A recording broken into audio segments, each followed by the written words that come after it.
मीरा भाईंदरमध्ये मराठीसाठी झालेल्या आंदोलनानंतर मोठा प्रशासकीय बदल करण्यात आला आहे। पोलीस आयुक्त मधुकर पांडे यांची तडकाफडकी बदली करण्यात आली असून त्यांच्या जागी निकेत कौशिक यांची नव्या आयुक्तपदी नियुक्ती झाली आहे।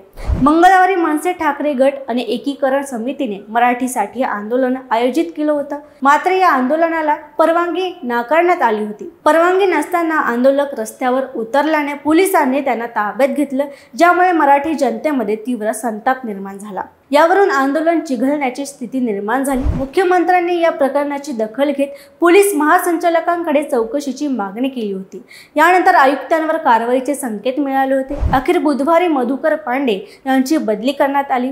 या बदलीनंतर अनेक प्रश्न निर्माण झाले आहेत। मोर्चाला परवानगी नाकारण्याबाबत सरकार अन्यायी होतं का, की पोलिसांनी चुकीची माहिती दिली? सरकारच्या आदेशांशिवाय परवानगी नाकारली गेली का? या सर्व घडामोडींमुळे मराठी जनतेच्या भावना अधिक तीव्र झाल्या असून राजकीय चर्चांना नवे खाद्य मिळालं।